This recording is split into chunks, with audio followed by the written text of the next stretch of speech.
વાત કરીએ તો આગાહી અનુસાર રાજ્યમાં આગામી દિવસોમાં પ્રી મોન્સૂન એક્ટિવિટી સર્જાશે અને આગામી દિવસોમાં વાતાવરણમાં પલટો આવવાની પણ સંભાવનાઓ અંબાલાલે વ્યક્ત કરી છે. તેમણે કહ્યું કે આવનારા દિવસોમાં અમદાવાદ અને ગાંધીનગરમાં 60 કિલોમીટર પ્રતિ કલાકની ઝડપે પવન ફૂંકાશે અને 5 મે થી 8 મે દરમિયાન તેમણે રાજ્યમાં વરસાદની આગાહી કરી છે.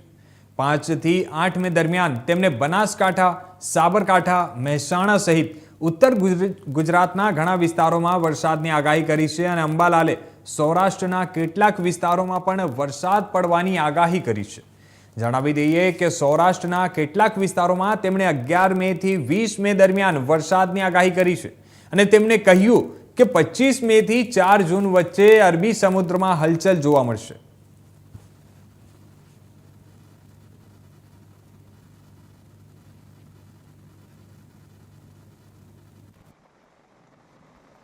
હવે આગામી દિવસોમાં ભારે આંધી વંટોળ અને ગાજવી સાથે વરસાદ થવાની શક્યતા રહેશે. લગભગ કેટલાક ભાગોમાં ઉત્તર ભારતના ભાગોમાં 80 કિલોમીટર પ્રતિ કલાકની ઝડપે પવન ફૂંકાવાની રહેશે. અમદાવાદ, ગાંધીનગર, ઉત્તર ગુજરાતના કેટલાક ભાગોમાં પણ 50 થી 60 કિલોમીટરની ઝડપે પવન ફૂંકાતા ઊભા કેટલાક ઝાડનો લગભગ મૂળિયા હલી જાય તેવો પવન ફૂંકાવાની શક્યતા રહેશે. પણ ઉલ્લેખનીય છે કે હવે ધીરે ધીરે પ્રી મોન્સૂન એક્ટિવિટી શરૂ થશે અને તારીખ 3થી ગુજરાતના હવામાનમાં પણ પલટો આવશે અને તારીખ 5, 6, 7, 8 તારીખમાં ધોધમાર વરસાદ લગભગ ઉત્તર ગુજરાતના કેટલાક ભાગો, કચ્છના ભાગોમાં ક્યારેક હળવું પૂર પણ આવી શકવાની શક્યતા રહેશે. એટલે હવે વરસાદ જે છે એની ગતિવિધિ પ્રી મોન્સૂન એક્ટિવિટી શરૂ થશે. બનાસકાંઠા, મહેસાણા, પંચમહાલ, સાબરકાંઠા અને લગભગ ગુજરાતના મહદ ભાગોમાં, સૌરાષ્ટ્રના મહદ ભાગોમાં પણ કેટલાક ભાગોમાં ભારે વરસાદ પડવાની શક્યતા રહેશે. વરસાદની ગતિવિધિ સાથે સાથે કોઈ ભાગોમાં તો ચોમાસા જેવો જ વરસાદ પડશે, પરંતુ આંધી વંટોળ સાથે પ્રી મોન્સૂન એક્ટિવિટી શરૂ થવાની શક્યતા રહેશે. અને લગભગ તારીખ 11 થી 20 મેમાં પણ ભારે આંધી વંટોળ સાથે કેટલાક ભાગમાં વરસાદ કે છાંટા પડવાની શક્યતા રહેશે. અને ત્યારબાદ પણ તારીખ 25 મે થી 4 જૂન વચ્ચે પણ અરબી સમુદ્રમાં હલચલ જોવા મળશે. પરંતુ હમણાં જ બંગાળ ઉપસાગરમાં અને અરબ સાગરમાં હલચલ જોવા મળશે અને કેટલાક સાયક્લોનિક સર્ક્યુલેશનના કારણે ભારે ગાજવીજ, આંધી વંટોળ સાથે ગુજરાતના ભિન્ન ભાગોમાં વરસાદ ત્રાટકી શકે છે. જેમાં તારીખ 6, 7, 8, 9 અને ત્યારબાદ તારીખ 11 થી 20માં પણ પવનની ગતિ રહેશે અને આ કેટલાક ભાગમાં વીજપ્રપાત પણ થવાની શક્યતા રહેશે. કેટલી મિનિટ તો આ સમાચાર પર વધુ વિગતવાર વાત કરવા માટે અમારી સાથે જોડાઈ રહ્યા છે અમારા અમદાવાદથી સંવાદદાતા જતીન રાવલ. જી જતીન, હમણાં શું પરિસ્થિતિ છે અને ગુજરાતની જ્યારે આપણે વાત કરીએ, હમણાં હાલમાં ગુજરાતમાં જે ગરમીનું એક કહેર જોવા મળી રહ્યું હતું, તે હમણાં કયા પ્રકારની સ્થિતિ ત્યાં સર્જાઈ રહી છે? જો ચોક્કસથી હર્ષ આપને જણાવી દઉં કે જે રીતે અત્યારે હાલ જે રીતે ગરમી કાળઝાળ ગરમીથી જે લોકો જે છે તે સેકાઈ રહ્યા છે, તેમાં ક્યાંક ને ક્યાંક હવે કહી શકાય કે જે પવનની ગતિ જે છે તે પકડી છે અને પવનની ગતિના કારણે ક્યાંક ને ક્યાંક આગામી ટૂંક જ સમયની અંદર ક્યાંક ને ક્યાંક ગુજરાતના ઘણા બધા વિસ્તારોમાં જે છે તે વરસાદ જોવા મળી શકે તેમ છે. હવામાન નિષ્ણાત જે અંબાલાલ પટેલ છે તેમને જે રીતે આજે એક બાઇટ આપતા જણાવ્યું હતું કે 3 મે બાદ જે છે તે ક્યાંક ને ક્યાંક ઉત્તર ભારતના ઘણા બધા પ્રદેશોમાં 80 કિલોમીટરથી પણ વધુ ની સ્પીડે જે છે તે પવન ફૂંકાવાની શક્યતાઓ જે છે તે રહેલી છે. ગુજરાતની અંદર જો વાત કરીએ તો ખાસ કરીને ગુજરાતની અંદર ઘણા બધા જે વિસ્તારો છે તે ઘણા બધા વિસ્તારોની અંદર જેમ કે અમદાવાદ, ગાંધીનગર, ખેડા, આણંદ, ખાસ કરીને મધ્ય ગુજરાત ની અંદર 5, 6, 7, 8 ના રોજ ક્યાંક ને ક્યાંક ઘણા બધા વિસ્તારોમાં જે છે તે માવઠાની શક્યતા જે છે તે ક્યાંક ને ક્યાંક રહેલી જોવા મળી રહી છે. સાથે સાથે કચ્છના પણ ઘણા બધા વિસ્તારો છે ત્યાં કદાચ હળવાથી પણ વધારે ભારે વરસાદની આગાહી જે છે તે કરવામાં આવેલી છે. હવામાન વિભાગે પણ આ પ્રકારની આગાહી કરેલી છે કે કચ્છના ઘણા બધા વિભાગોમાં જે છે તે ભારે વરસાદ આવી શકે છે. કદાચ હળવો પૂર જેવી પણ પરિસ્થિતિ જે છે તે ક્યાંક ને ક્યાંક ઉત્પન્ન થઈ શકે તેમ છે, કેમ કે ક્યાંક ને ક્યાંક અરબી સમુદ્રમાં ક્યાંક ને ક્યાંક હલચલ જોવા મળી છે. બંગાળના સમુદ્રમાં પણ 25 મે ના બાદ જે છે તે હલચલ જોવા મળી શકે તેમ છે. ત્યારે ચોક્કસથી કહી શકાય કે 25 મે ના બાદ પણ વાવાઝોડાની ઘણી બધી શક્યતાઓ જે છે તે રહેલી છે.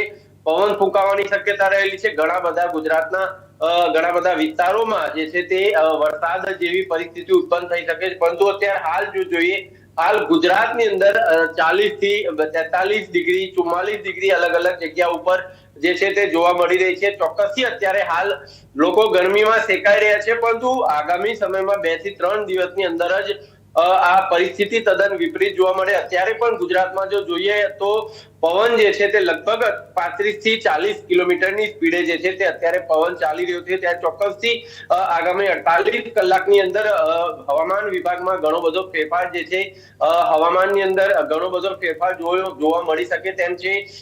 આગામી જો વાત કરીએ તો આગામી 25 તારીખના આસપાસ ક્યાંક ને ક્યાંક ઘણા બધા વિસ્તારોમાં જે અમુક જગ્યાએ એવું પણ જોવા મળી શકે કે અમુક જગ્યાએ વરસાદ જેવી પરિસ્થિતિ હોય તો દક્ષિણના ભાગોમાં દક્ષિણ ગુજરાતના ઘણા બધા ભાગોમાં જેમ કે સુરત હોય, વલસાડ હોય, વાપી હોય, ભરૂચ હોય, અંકલેશ્વર હોય, ગોધરા, એવા ઘણા બધા વિસ્તારોની અંદર ક્યાંક ને ક્યાંક જે છે તે તાપમાન 43 થી 45 ડિગ્રીની આસપાસ પણ તાપમાન જોવા મળી શકે તેમ છે. ત્યારે હવે જોવાની વાત એ છે કે આગામી સમયમાં કેવા પ્રકારની ગરમી કઈ જગ્યાએ જોવા મળી શકે. ઘણી બધી જગ્યાએ બની શકે કે વરસાદના લીધે કેરીના પાકને પણ ક્યાંક ને ક્યાંક આની અંદર નુકસાન થવાની શક્યતાઓ જે છે તે મોસમ વિભાગ દ્વારા પણ જે છે તે કરવામાં આવેલી છે. જે હમણાં હાલની પરિસ્થિતિની આપણે વાત કરીએ તો હમણાં હાલમાં કયા પ્રકારની ત્યાં પરિસ્થિતિ બની રહી છે? કેમ કે હમણાં હાલમાં જે આપણે જોયું કે સમગ્ર ગુજરાતભરમાં જ્યારે કાળઝાળ ગરમી પડી રહી હતી અને આપણે જોયું કે ઘણા રસ્તાઓ પણ આખું સુમસામ થઈ ગયા હતા અને બપોરના સમયે તંત્ર દ્વારા પણ એક અલર્ટ મોડ આપવામાં આવ્યું હતું. તો હમણાં હાલમાં આજની વાત કરીએ તો આજને હમણાં હાલમાં કયા પ્રકારની પરિસ્થિતિ છે ત્યાં? જો ચોક્કસથી આની જો વાત કરીએ તો આજે પણ ગરમીની અહીંયા લગભગ 43 ડિગ્રી જેટલી ગરમી અત્યારે જોવા મળી રહી છે. સાથે સાથે ગાંધીનગરની વાત કરીએ તો ગાંધીનગરમાં પણ 42 ડિગ્રી જેવી ગરમી જે છે તે જોવા મળી રહી છે. પરંતુ પવન ક્યાંક ને ક્યાંક પવનની ગતિ છે, પવનના લીધે ક્યાંક ને ક્યાંક લોકો ગરમીથી થોડી ઘણી રાહત જરૂરથી અનુભવી રહ્યા છે. પરંતુ ચોક્કસથી હજુ પણ પરિસ્થિતિ એવી છે કે બપોરના 12 થી 4 ના સમયગાળા દરમિયાન લોકો જાણે રોડ ઉપર સુમસાન રોડ થઈ ગયા હોય. રાતના 12 થી 4 નો સમયગાળો હોય તેવું જ બપોરના 12 થી 4 નો સમયગાળો પણ જે છે તે અત્યારે અમદાવાદની અંદર જે છે તે ક્યાંક ને ક્યાંક જોવા મળી રહ્યો છે. અને આ ગરમીના લીધે કહી શકાય કે અમદાવાદ ટ્રાફિક વિભાગે જે છે તે બપોરના 12 થી 5 વાગ્યા દરમિયાન જે છે તે ટ્રાફિક સિગ્નલો બંધ કરવાની જે છે તે તસ્દી લેવી પડી છે. કેમ કે ક્યાંક ને ક્યાંક લોકો ટ્રાફિક સિગ્નલ ઉપર ઉભા રહીને હેરાન ન થાય, ગરમીનો શિકાર ન બને એટલા માટે થઈને બપોરે 12 થી 5 દરમિયાન જે છે તે ટ્રાફિક સિગ્નલો બંધ કરી દેવામાં આવ્યા છે. 5 વાગ્યા બાદ સિગ્નલો ફરીથી ચાલુ થઈ જતા હોય છે. પણ રોડ ઉપર તમામ જગ્યા ઉપર કોર્પોરેશન દ્વારા જે છે તે આજે પણ જે ગરમી છે ત્યારે તમામ જગ્યા ઉપર જ્યાં રૂટીન જે રીતે પાણીની બોટલો, જગ જે છે તે કોર્પોરેશન દ્વારા મૂકવામાં આવતા હોય છે. કેટલીક સામાજિક સંસ્થાઓ દ્વારા પણ જગ મૂકવામાં આવતા હોય છે. કેમ કે જ્યારે પણ લોકો ગરમીમાં જો કોઈ જરૂરી કામ હોય તો લોકોએ બહાર નીકળવું જ પડતું હોય છે. ત્યારે એવા લોકો કે જે લોકો મજબૂરીમાં બહાર નીકળવું જ પડતું હોય છે નોકરી અથવા ધંધા અર્થે, તો એવા લોકો ક્યાંક ને ક્યાંક પાણી ખૂબ મહત્તમ માત્રામાં પાણી પીવે એટલા માટે અલગ અલગ જગ્યા ઉપર પાણીની બોટલોની પણ જે છે તે વ્યવસ્થા કરવામાં આવેલી છે. સાથે સાથે બસ સ્ટેશનો હોય કે બીજી કોઈ બિલ્ડિંગો હોય તેના ઓછા હેઠળ તેનો છાંયો આવતો હોય તેવી જગ્યાએ પણ લોકો ઉભા રહી અને નિરાંતનો શ્વાસ લેતા હોય છે. પરંતુ તે છતાં પણ જે એના સિવાયના જો સામાન્ય લોકો હોય તો તેવા લોકો બપોરના સમયગાળામાં અત્યારે પણ બહાર નીકળવાનું જે છે તે ટાળે છે અને તે ખૂબ જરૂરી છે. અને ઇન્ડિયા ન્યૂઝની પણ આપણે અપીલ છે કે જો આપ બપોરના સમયગાળા દરમિયાન જો બહાર નીકળો છો તો માથે ટોપી અથવા સ્કાર્ફ ગમે તે બાંધી અને નીકળો. મોઢે હાથ અથવા પગ ક્યાંય પણ ખુલ્લા ન રહે એ રીતે શરીરને ઢાંકી અને બહાર નીકળો. કેમ કે સીધા તાપથી બચવા માટે હવામાન નિષ્ણાતો જે છે તે આ પરિસ્થિતિની અંદર જણાવી રહ્યા છે. જી ધન્યવાદ અમારી સાથે જોડવા માટે અને આ સમગ્ર માહિતી અમારી સાથે શેર કરવા માટે. હવે સમાચાર